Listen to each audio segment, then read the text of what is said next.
Tell me how to do that. This looks like pepper spray. Is it? It's Stay in line. Stay in It's line. transmitting to the camera. Oh, well then you have me going, what in the heck is that? There we are. That's exactly, my pepper spray looks just like that. That's why I wondered. That's funny. All right. Are you ready for me? Yes, ma'am. Okay, good morning. I am Vicki Hubin. I work with the Western Kansas Child Advocacy Center. We're the ones who work with physically and sexually abused children or children who've witnessed a violent crime. First of all, thank you so much for the support you guys have given us in your past. We could not continue to do what we do, bring the services to your community that we do, without the help and support of our county commissioners. So thank you guys very, very much for that. I'm not going to talk a lot about who we are and what we do because you guys know, you've heard all that. And so, but I am going to talk about a couple of new things that's happened. We're starting to get totally recognized. This year we recognized on a national level as well as on a state level. The mobile unit, we've had lots and lots of national recognition with the mobile unit. We saw 414 kids this year. 83% of those children were interviewed on the mobile unit. Simply because if the children and families can access our services, then they're no good to them. So it just makes sense that we bring our services to you guys. You guys here have a police force of, I'm guessing, 2, maybe 3? We have a sheriff's department Sheriff. and a police Oh, yes, sheriff and department. PD. Okay, so maybe that wouldn't. 4 plus 2 part-time, and PD's the only one right now. Oh, is that right? So if you would have to have law enforcement bring the kids to a center, Colby is your closest center, it's a couple-hour drive, or at least an hour and a half. It would take them away from your county to bring them there, and then it would just bring everybody short. So the mobile unit just makes sense. We've had people from Canada, from Arizona. We've had some Indian reservations from Arizona come. This man happens to come from Alabama. And so we just kind of wanted to say, really what we're doing is catching on across the country because it's working. The next picture, or the next page, I'm so excited. We're very, very proud of this award. The 19th Annual Crime Victims' Rights Conference, we were awarded the Outstanding Victim Service Organization by the Kansas Attorney General's Office. And we're so excited for this award because this encompasses anybody that has anything to do with victims of crime, domestic violence to sexual abuse to children, to the whole gamut of victims of crime. And we were awarded this. We're so excited and so proud. This basically says that yes, what we're doing is working, and we go over and above for our victims. I just have to tell you a quick story. We had a little gal in Scott City. Perpetrator was her bio dad, and he went away. She was on some sort of medication, and they were getting ready for school, and so they needed clothing. Our advocates, on their own time, took it upon themselves to do a special fundraiser for her. And so they raised enough money to buy her medication and that kind of stuff for several months. So we really do go over and above for our families, which is kind of a cool thing. Last year in Cheyenne County, you guys had 19 cases. So we were here for 19. Our services cost about $1,600 per child. So if we were actually billing the county for our services, $30,400 is what you'd be billed. Last year you supported us with $3,000. The year before we had 11 kids. So you guys are kind of in the general area between 11 and 19 generally always. So we're not yet to the point where we have to bill. We hope that we never get there, but you never know. So we're just hoping, I'm asking my county commissioners that have, that use us, and you should use us because of the services that we provide, to see if there's any extra, you could, raise that just a little bit, maybe to 5. Most of our counties are about at 5 now. So if you guys could do that, that would be very appreciative. When we come with a staff of 3. So we come with a forensic interviewer, we come with an advocate, and then we come with somebody who sits in the multidisciplinary team room who is trained the number of hours that we are. If your local law enforcement had to do these interviews, that would be about a child and a half a month. Not that they couldn't do it, but their skill set isn't where ours is, where we do 10 and 12 a day. Plus the extra services we provide. We provide the advocacy. That is huge. Plus being interviewed, no offense to Mike, but being interviewed by somebody who comes with a Yeah. like this, with badge and gun and everything, versus a normal person. And we have men and women as well, so it wouldn't necessarily, the gender makes no difference at all. It's just that friendly. Cops have to be trained in a variety of things, from law enforcement to, or from traffic to domestic to dogs to everything. You want us on your side. We are truly the experts. This is all we do, is help kids. So, once again, and I brought Mike with me so he could kind of lend that local. You want to jump in Yeah. there? Basically, we use them a lot. It's very nice that they come here.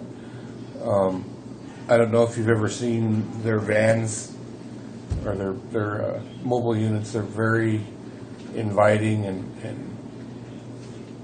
very, it kind of puts the kids at ease. And like she said, when I show up, I've had kids that will not talk at all because of my uniform. I leave the room and let,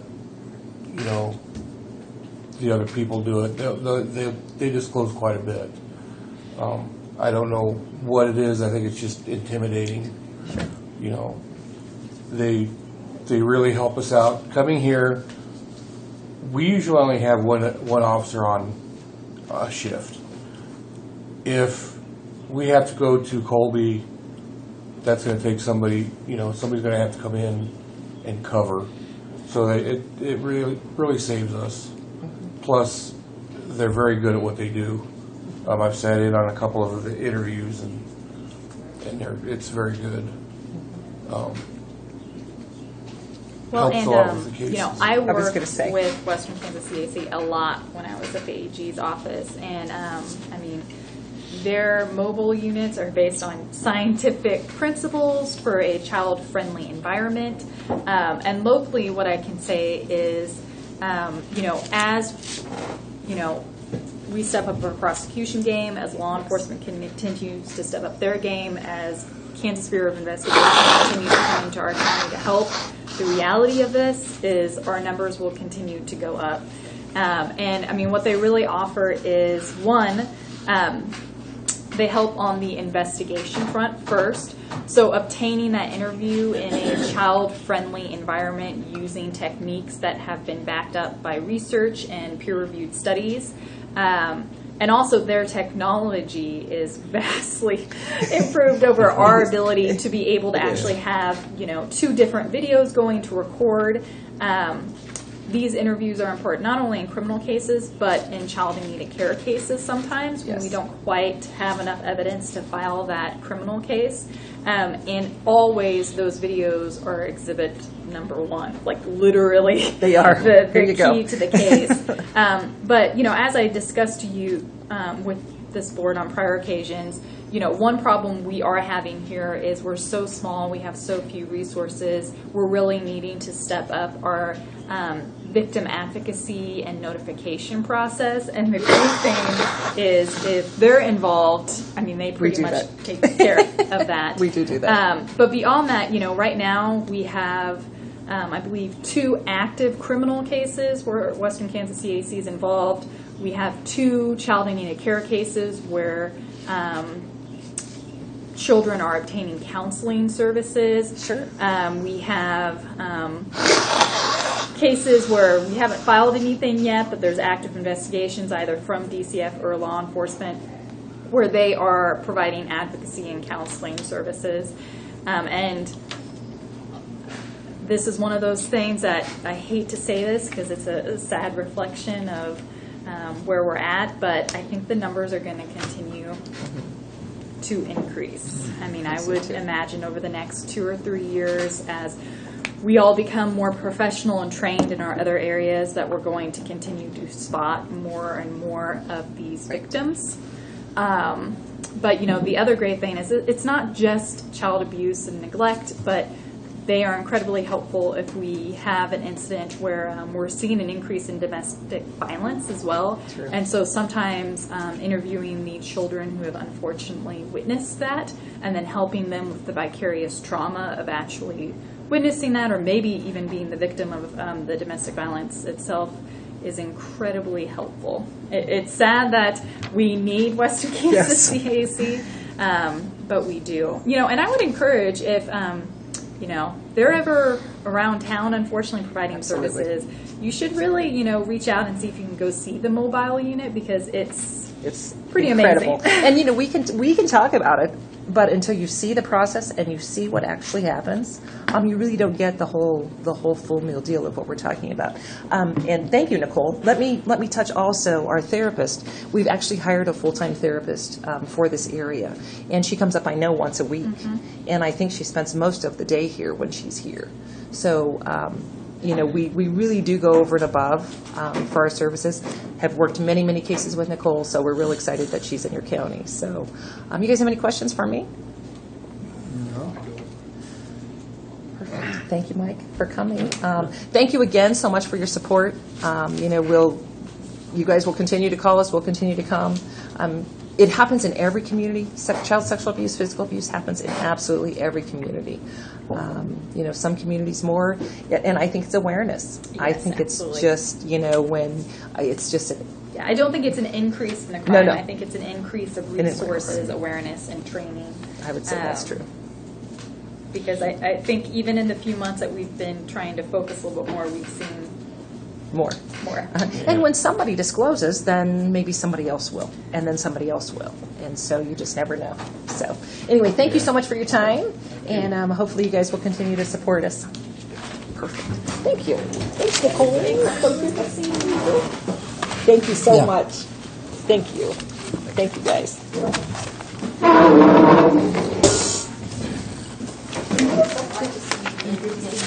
Rodney, did you want to talk to us?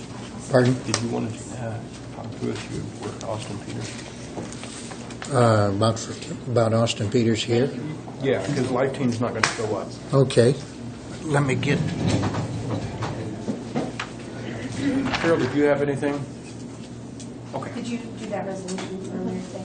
Thank you for doing that.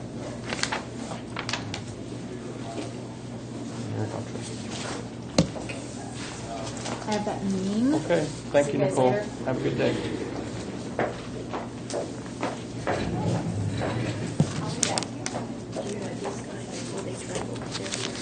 when we get freedom claims. Okay. Come on up, gals. Perfect.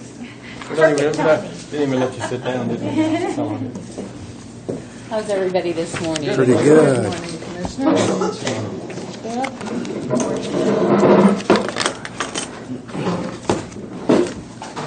We had a cancellation, so that's why. Well, we just decided we'd come and That's okay. sit and I'll have you. Okay.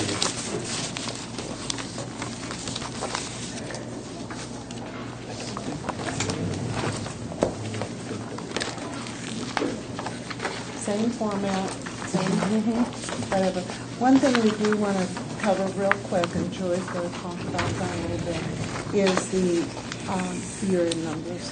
There was some question on the year-end numbers, so I think that was in your packet, correct? Yeah, this sheet. Yeah. I Okay. put in your packet. Go ahead. Okay, was there any questions on the year-end reporting? Basically, it ended up with reserves being 5.61% under what we had projected on the year-end. That's the same as this is, so. Yeah, that's different from what's in the book. I didn't Oh, is have that it? one in the book Oh, because we okay. put that in the packet. I'm sorry, I should have stuck that in the book. I printed this yellow, so easily. Is this the same one? Uh-huh. I can, There you About go. this? No, this one here. I'll Oh. just give you that one. yeah. Okay. And you got it. Commissioner Gardner, do you have that from last year? Yep, okay. So any questions on how the year ended last year? I felt like that, No, I think you did good meeting your target. yes, we did, we did. Of course, that did not include, that was just the Freedom Choice Plan with the United Healthcare That's plan that we had yeah. put together, not counting the claims that we had paid for corporate Yeah, plan. that's the big one. Whatever happened with corporate plan was different, so. But as far as what we do and what we came in and projected your numbers to be, we were 4%, you ended up 4% less, 4 point something less than what we projected. So you guys were like right on with an additional savings. And I can't remember, Commissioner Poland might be able to tell me. I know with corporate plan, there was a budget of, was it like 1.1 or 900? I mean, it was unbelievable amount. And so coming in at 450, I don't have the sheet in front of me, whatever your sheet shows you, what you came in at. You commissioners saved this county a lot of money. So I just wanted you to see that, to know that by coming in with this plan, we've really saved a lot of money for the county. So good job. Anyway, we have if you have any questions on that, ask us, because that's what we're here for on that part of it.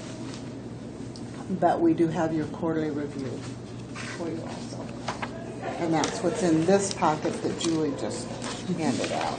In the first page, these are actually claims, because we wanted to kind of get in, I know everybody's getting into the budgeting part of the fun part. Yeah. It's that time of year. Yes, it is. It is. So we have on their quarterly review, this is actual claims, though, January through May. You are running 4.33% above what was projected, but the reason being is that we've had a couple of people that have met the deductible early, but now United Healthcare is picking those up 100%. So there will be nothing else coming out of reserves, and we usually see that in the first 3 to 4 months with individuals. If you add back in the money that you have in reserves, you're actually running 1.76% under what we had projected. That's counting the reserve money that you have in the bank. So, And those individuals, like, did you say there was like 3 or 4 of those individuals? we have 4. 4 of those individuals, and what happens before they meet that limit, before United Healthcare comes up, that's where the county is. And so once they get to there, then you're going to see your reserves. I mean, but still, 1.76 under is good too. Any questions on that report? No, Okay. no. The next one is the savings report. And then, of course, Commissioner Radcliffe, we had added in what the reserve bank balance was on the very right-hand side, so you can see where you're at on that. Again, with what, as Alicia pointed out before, with what you had budgeted or what you had spent with the prior carrier and what the savings that we've done within the last year and today.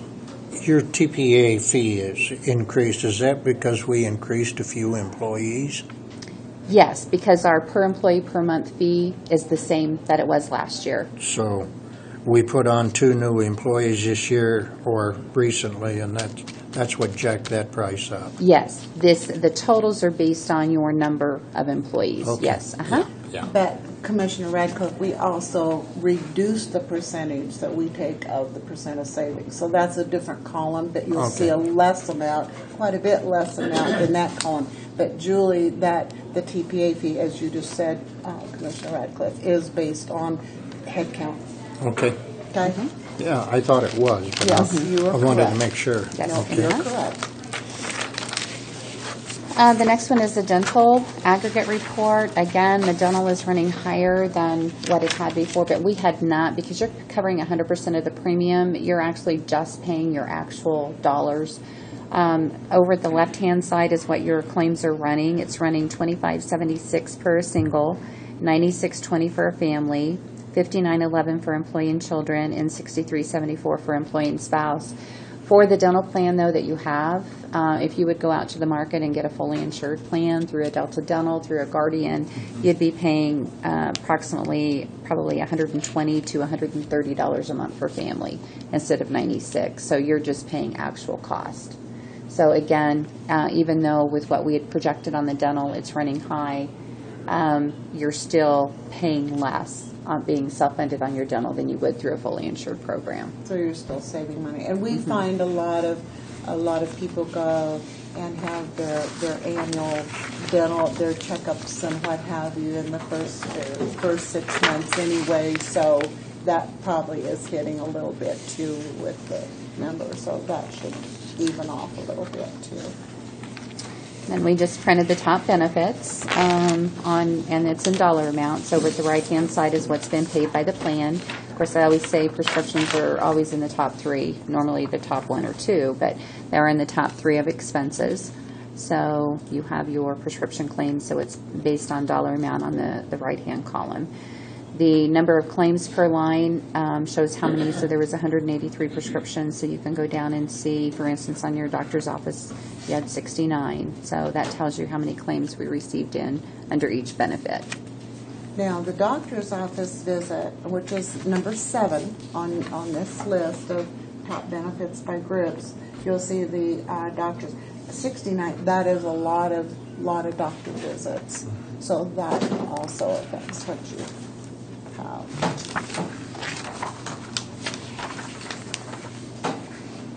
Any questions on the top benefits?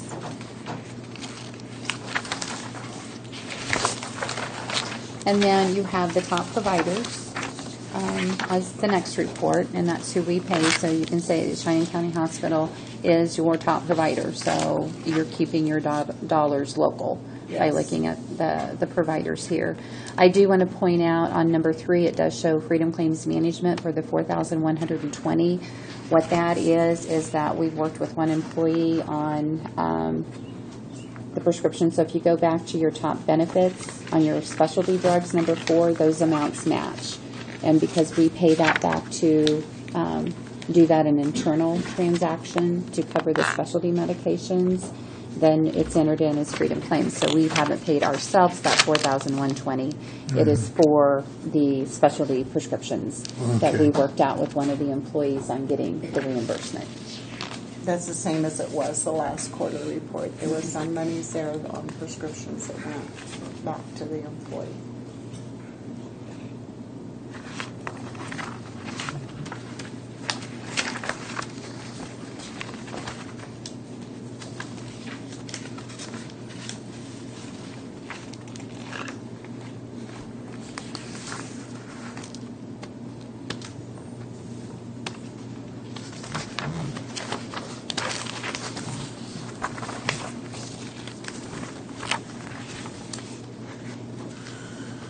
And behind those reports, we just have a copy of what your medical plan is and what your dental plan is on your benefits. I can tell you I've talked to a lot of employer groups and to where the benefits that you have for your employees and for the premium, I mean, covering 100% of the premium is an excellent benefit to provide to the employees. I've had a lot of employers come in and had to increase, to where now they have a $2,500 deductible or higher. Very seldom do you see the $500 deductibles anymore. So it's a good plan for your employees. Both the medical and the dental.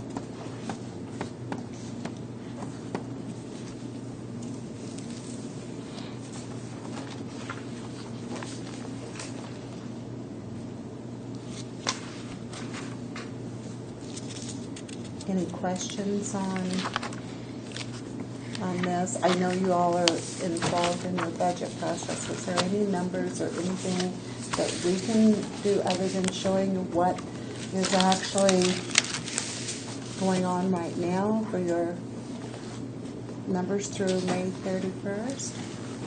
Based on the data you have year to date, could you give us an estimate of what the 2017 policy would be? As far as percentage, Increase. in looking at the market, the medical trend is 18 to 20%. So, but that's on the high side. On what I have seen with the renewals, of course, yours is with looking at the renewal that I've seen with United Healthcare. I know last year we had around a 9%. That's what I am seeing with the groups that are renewing today. My August and September groups are still in the single digits. But, I always like to say medical trends 18 to 20%, but I'm looking at hopefully to have a single digit renewal again this year. And remember, though, is when you look at that increase on that renewal, that percentage, you're looking at just the United Healthcare number. So before, if you were on a regular $1,000 deductible plan and you got a 10% increase, it's going to be on that total premium. But if you would get like a 10% increase now, it is just on the United Healthcare numbers.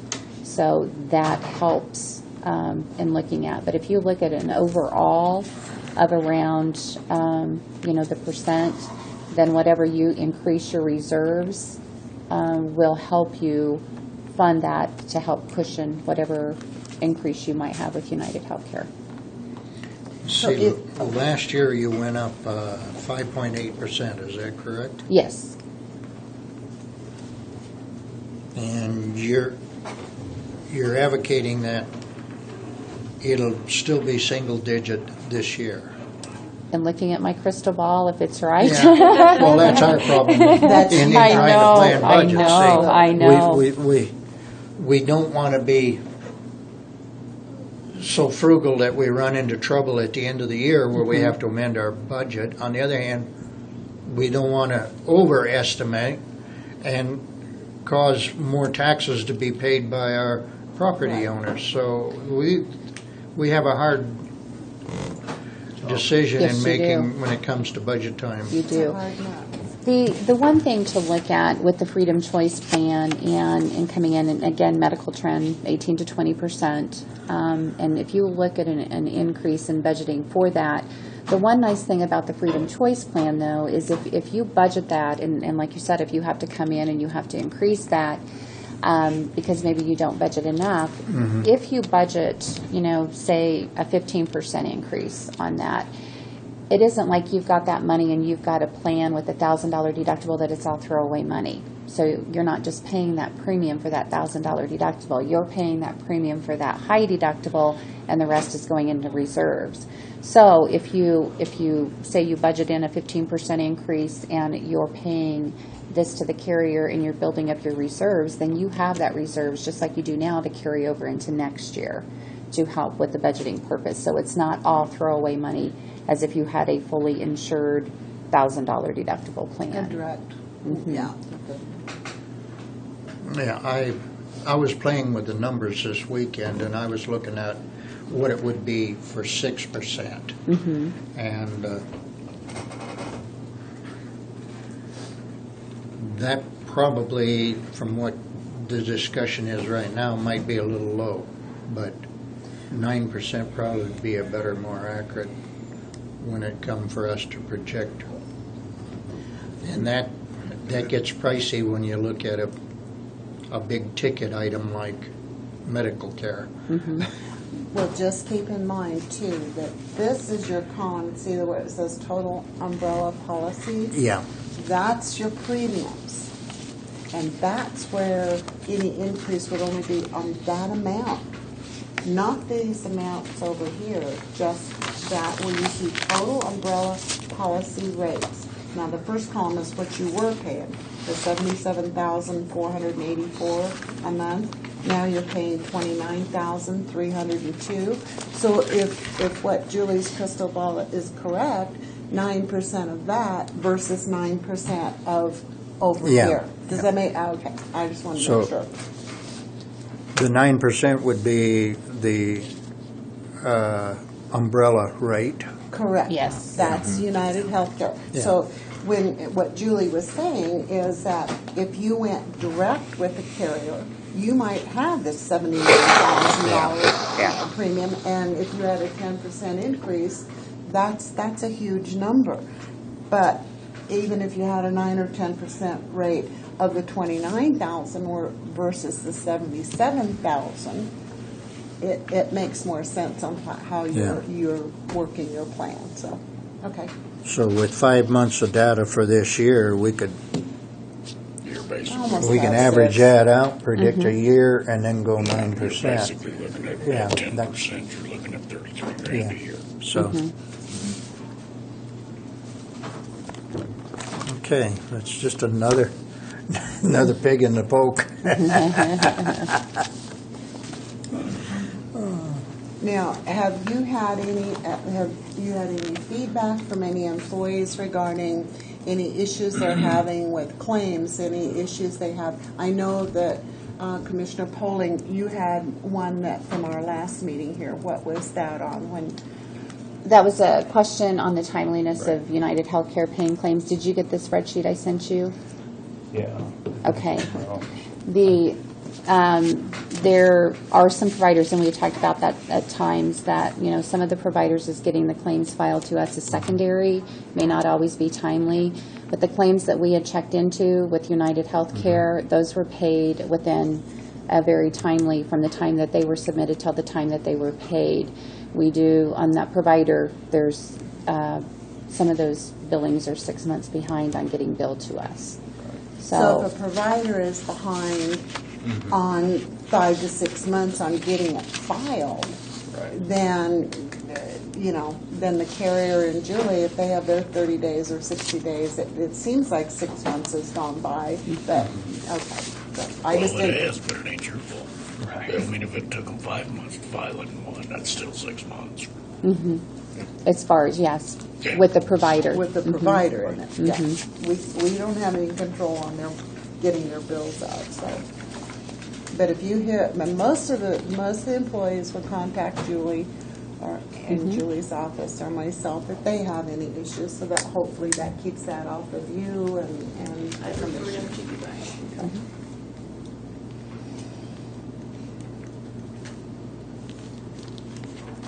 So is there any other questions, concerns, or Any other? did we? No? No? Well, Do you have anything? I'm glad we got good statistics to work with, at least. If I was mad, I'd already called them. There you go. You got our number, 1-800. Nope. well, as always, we appreciate Yes. the opportunity to be involved with your process and your health care for your employees, and we appreciate it very much. And whatever we can do, we're here because we made that promise. We're 100% service, and that's what we want to do for you. Okay? Thank you. All right. Okay. Thank you very much. folks. You're welcome. Greg, say something like that.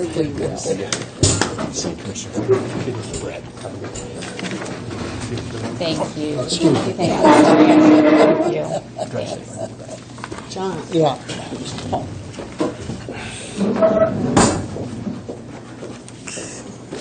Did you want to talk? Thank you. About the Austin Peters? Oh, yeah.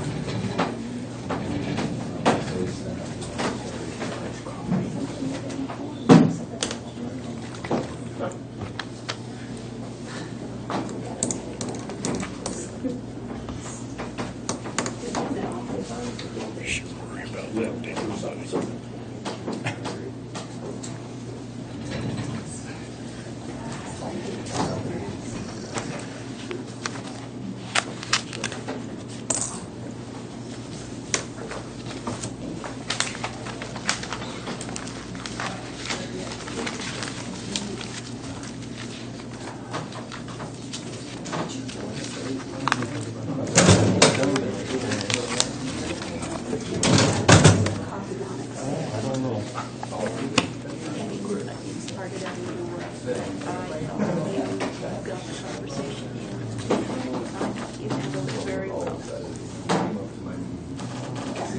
The way I wanted to handle it.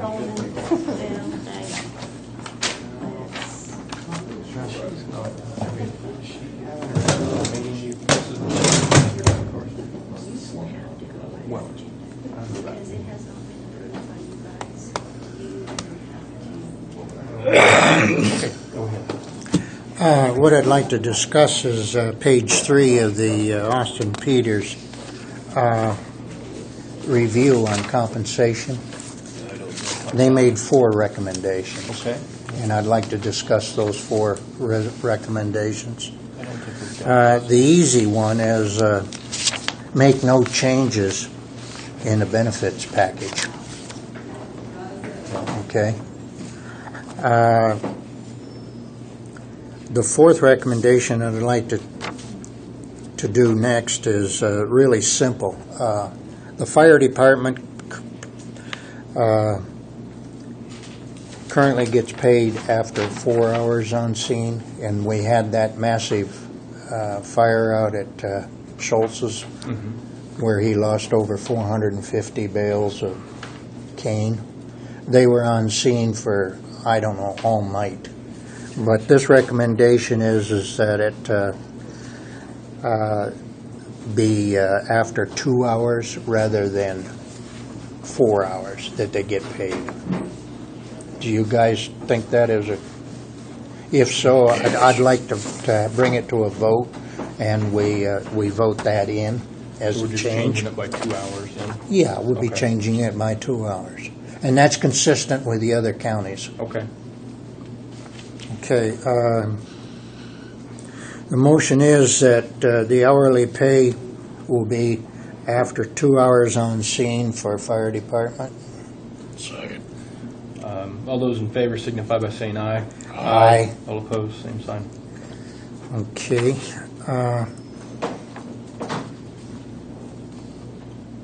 Okay, this document contains names, so I can't release it, but the recommendation is that a one-time financial impact of moving employees to the new range. And there are 12, I believe. 1, 2, 3, 4, 5, 6, 7, 8, 9, 10, 12. Yeah, 12. And I'll pass that down for you guys. It's the shaded area. Gotcha. I got that, I just didn't bring it. If we approve that, it will require a resolution at the next meeting by state statute.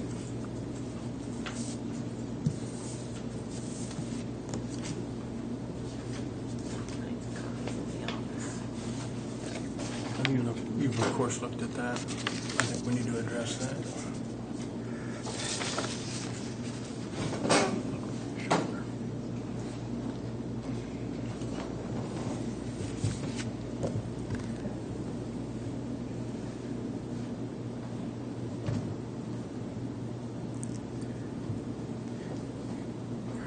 Should I read the job descriptions without the names? Am I permitted to do that, Deb? You can do job descriptions. It'll be published in the resolution anyways, so. Yeah. I didn't bring my copy of that in here. Of those 4 recommendations, I didn't bring my copy in. So, This is the only copy I have, but yeah. those are the 4 recommendations right there.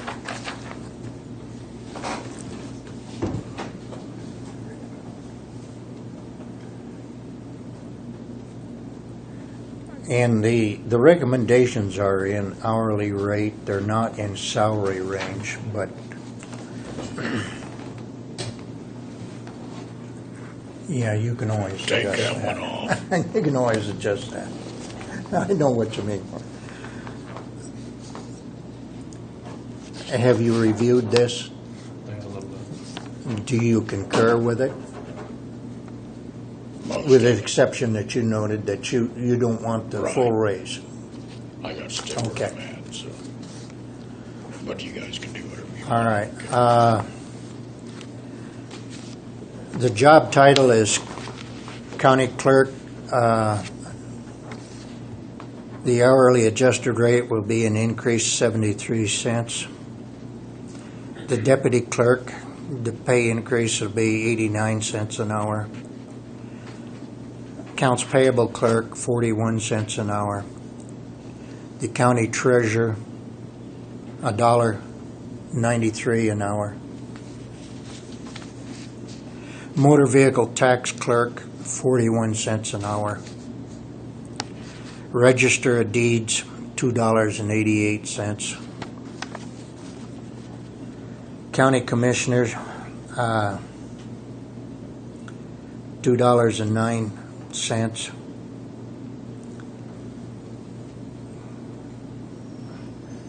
Wonder why. Oh, that's you. Okay, and you want yours to remain the same? Exactly. All right. County Commissioner 209, County Commissioner 209.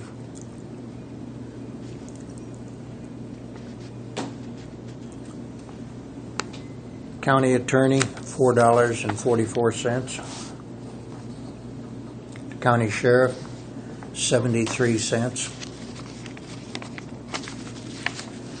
And a non-elected person, EMS, and I believe that's a part-time position, increase of $1.35 an hour. Those are the positions that, according to the survey, need to be increased to bring us up to a pay compatibility level. Do I hear a motion? Why don't you make a motion? I have a question. Pardon? On those elected officials, have you made a decision, are you going to keep them at a level pay, or are you going to do it just a one-time? Oh, that's a good point. I think most counties today are just doing it on an annual basis, and they don't have the different steps. And so then, like the non-elected positions, whatever their current pay is, whether it's 41 cents or 7, whatever the rate is, that their current rate to increase that amount. Am I understanding what you want?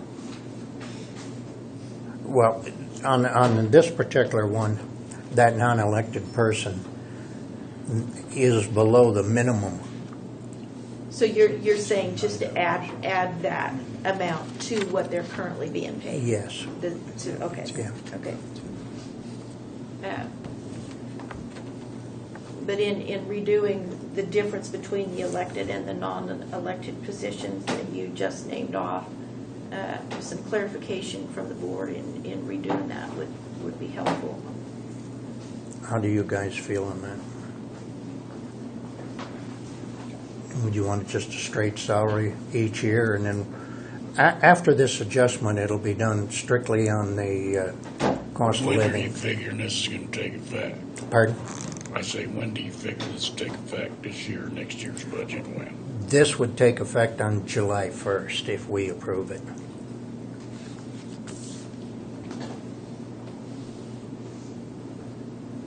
Can I ask a question?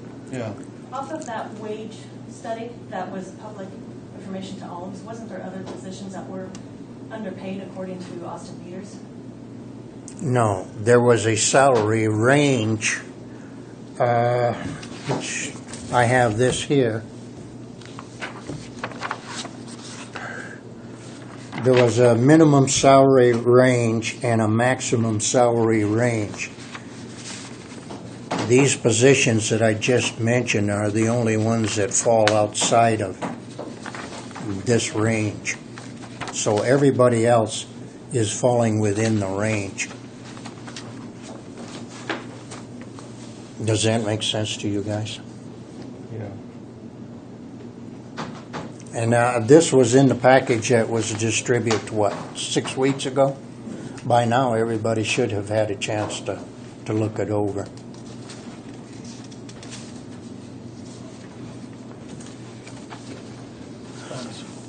I'll make the motion that we increase the pay as stated of these positions. Do I hear a second?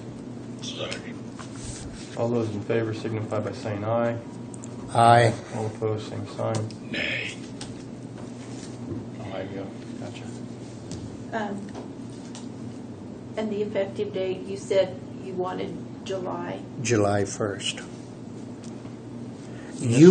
She's got to go through all of those. And this will get everybody within comparable levels throughout the state of Throughout Kansas. northwest Kansas, Northwest throughout Kansas. the 8 counties. Well, actually, they looked at, 16 counties? I'd have to look at the full report again, but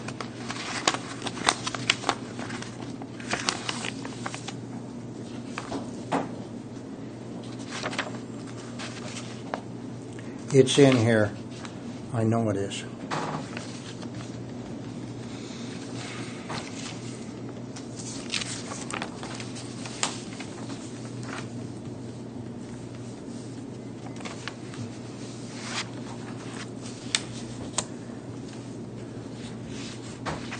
The last thing that we need to decide is this pay range, the minimum and the maximum. are we going to go with that recommendation? Because right now, other than that last motion, everybody falls within that. But the county clerk's going to have to adjust the schedules. We're going to have to decide for like engineering service, we're going to stay on 5 tiers? Is that this compression one that you're talking about, Rodney? Yeah, The I've compression got an extra recommendation? copy here if you want.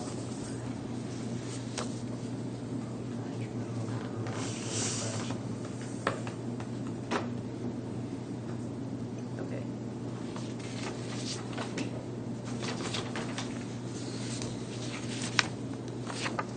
Is this your copy? Oh, might be. Okay. Did you get one of them, bro? I already looked at that.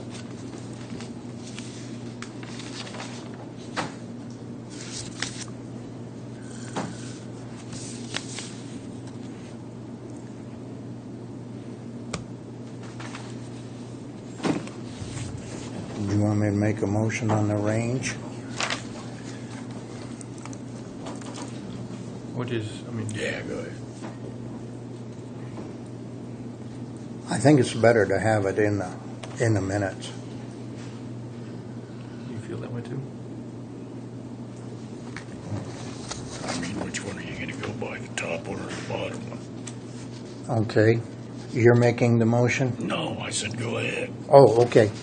I'll make a motion that we institute the proposed minimum hourly rate as stated in the recommendation as the proposed maximum hourly rate as stated in the report.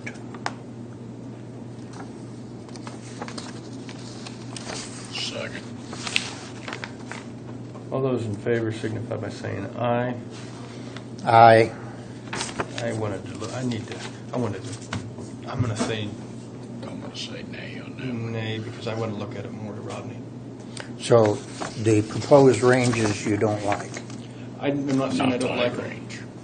Pardon? I want to look at it a little bit because I didn't, I don't know if this is on my office or on my desk at the office or what, but I'd like to look at it and more. I'm not saying it's wrong. I just Okay. want to look at it more. All right. Maybe you want to table that Yeah. rather than. Table this part. Yeah, because I want to. Yeah. I don't blame you. I want to see what it's going to do to our budget Yeah. because I want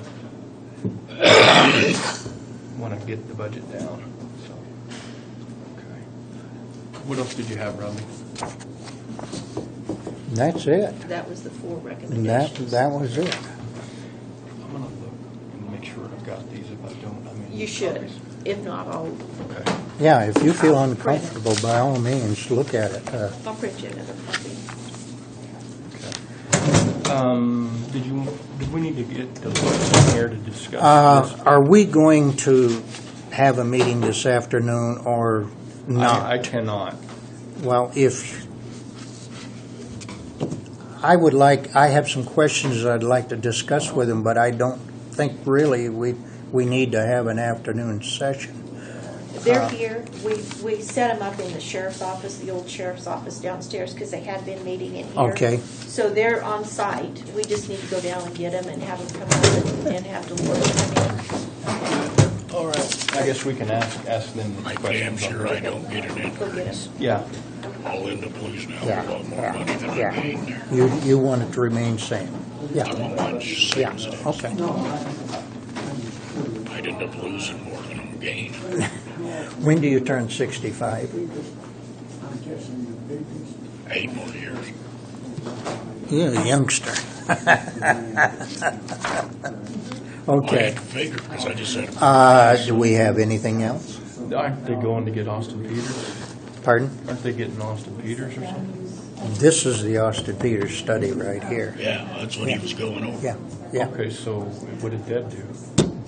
that's it. I think We're ready to we're adjourn. ready to adjourn. Unless we have somebody else that, Did anybody else have anything? They just, they weren't sure what time we were meeting with the auditor, so that's the only reason. Well, The minutes are here. There's some confusion to that because there's two schedules. There's our commissioner schedule, then there's another agenda. Okay, So, the agenda should have went through the county clerk, because she does that for us. right. And I think there's a misunderstanding by the treasurer on that. I would like to work with the auditors on those questions, but I don't think we need a full session to do it. And then at budget time, I'll have more knowledge. Right. Also, if we do have specific questions that will require us to make a decision on, do it in a formal session. We're not going to do anything informally. Right. But I want guidance I would like to see this split. Yeah. That's the only one I really like. on the fire department. Yeah, because it would be. Well, see, that's budget. one of That way the, they both have to bring in a well, budget. there may be a problem there in the way the state does the budget. Well, that's and why you need that's to why I find want. out. Right, right. And I've looked at that. Okay. Eric, did you have something you wanted to say? Yes, outdoor warning siren. JR has asked me to take the lead on that, and so dispatch as the user, the city as the owner, we're actively working on it. I just wanted to give you the heads up. All right. It's ordered.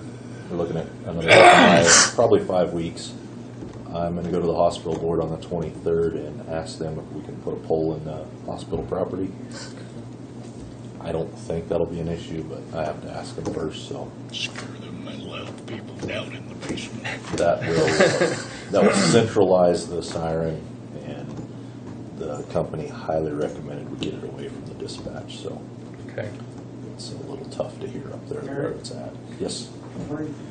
I was fooling around, I was asking a major question. You want to put the siren on hospital grounds? Yeah. Boy, that's going to wake up the station, isn't it? Well, if there's an outside warning, they need to be woke up and sent to the basement. So we're going to call them and wake them up anyway. So he said, who was the As user? soon as the hospital goes into a watch. What's that? Who's the user and who's the owner? I got him to have the conversation. Well, he's working with JR. He's working with JR.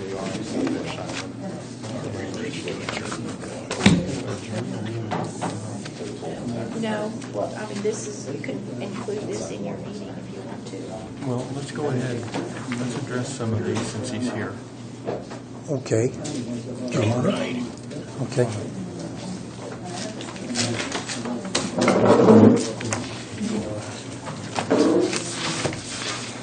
Okay. We've got on this sheet grants, options for restructuring, and system better tracking. What's your opinion? I guess I'll just tell you how I've seen it done other places. It kind of depends, I guess, on the nature of the specific grant. I mean, some grants as part of the agreement require a new fund to be set up. You know, if it's an ongoing, perpetual type grant, it's probably the best idea to set up its own fund. You know, we typically maybe might have just a separate like grant fund to run smaller one-time type deals through. But yeah, just kind of personal preference or county preference to how they want to see it done, because there's so many different, I guess, requirements for reporting to the grantor agency and stuff as to how detailed the records you need to keep, and just kind of figuring out who needs to keep what records and how detailed is going to be the trick, I think. And 'cause I know Dolores has kind of been trying to track them a little, but not really, I guess, satisfied with how she's doing it, or not real sure how she's supposed to be doing it. And I know Carol been tracking some of those in more detail on spreadsheet and stuff. So I guess just kind of, that's going to come back to, just kind of how, I guess you guys need to kind of just come up with a system overall, who needs to do what and what level of detail they're going to go into. And, from the whole county perspective, it doesn't necessarily need to be tremendously detailed. But like I said, for a lot of the independent grantor agencies, they want more detailed records of what the money was spent on specifically and be able to track that a lot better. So I guess that's kind of my thoughts on it.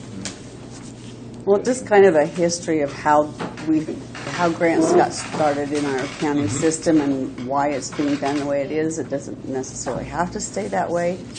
The few grants that we were getting stipulated that they had to be paid to the county. So at that point in time, the auditor we had at the time said, okay, it has to go into the county general.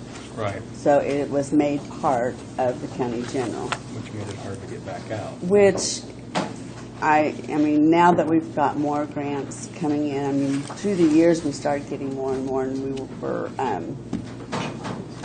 supposed to expense the whole expense of what the grant was for out of grants, and then reimburse it with whatever was approved to be the matching funds of the county. A lot of times that matching part didn't get taken care of. And so it's not, I know when the money comes in, I just don't know when it's being paid out. So I have no way of tracking that. I've talked to some counties and they actually just do it through that department or entity's accounting, which I guess we talked about doing that with our past auditor, and he said, no, it has to run through the county general. So I hear you're not saying the same thing, so I feel like we can do some options now of better tracking, so that's something we should look at. We'd actually prefer most of that probably doesn't go through general, because it just gets buried in there and very hard to track. Like this year, or for 2015, for instance, you got the grant account in the general fund that's got a balance of like 1.3 million or something, because it's got all the airport money going through there, plus just a ton of other just smaller miscellaneous type grants, and it just gets buried in that account. And it's very difficult to track and demonstrate that it is getting spent. This is a 2011 budget, and they put grants under other for expenses. And see, that's, there's no reason you couldn't do this. But it's under the general fund. It's under the general. It's in the general fund. Yeah, but we're talking about taking it out of the general fund. So, I mean, there's nothing wrong with doing it that way, but I just, especially as the amount of grants and dollar volume of grants goes up, it's very difficult to track. Like you said, demonstrate that you did contribute the matching portion and all that's very difficult to track that way. So, so your recommendation is still that you'd prefer to see it in the general fund? No, I think I'd get it out of there. And like I said, sometimes what I've seen is they'll just have a fund that they just call like grant fund or something, where they'll run a lot of that stuff through and then just have different accounts in there for the different grants coming in and spend out. And then for the local match portion of grants, you can then transfer that from the general fund over to this new grant fund to demonstrate that you are contributing the local matching portion over there. And then that way, any balance that's left in that fund over there, that's designated for whatever grants, whatever money's left in there designated for that specific purpose. So I think that would be kind of the route I'd trend towards. Does that need to be established by resolution? A new account. A new account. The new fund, I'd ask the attorney. I do not know the rules as far as if every new fund would require a resolution or not. Do a grant fund. Makes sense. That's what I did. Brian, just real quick question. So when you budget for a project that has a local match and it gets approved and it's budgeted for, do they transfer those matching funds over to that grant account at that time or as things are expensed? What's the preferred? Either way. Because what we run into a lot of times is we've budgeted that for that year. We get to the end of the year, we haven't expensed all those funds, but we know those invoices are going to come. And if they were already transferred over to the grant funds, then when you go to the next fiscal year, you're not going up. It was over there in that other department budget for last year. I would say, in a situation like that, it'd probably be the best to go ahead and transfer whenever it's committed. Like when the commissioners approve the matching portion, at that point would be appropriate to transfer it over. So that way, the money is there. Okay, so if you transfer the money in, then what we're creating is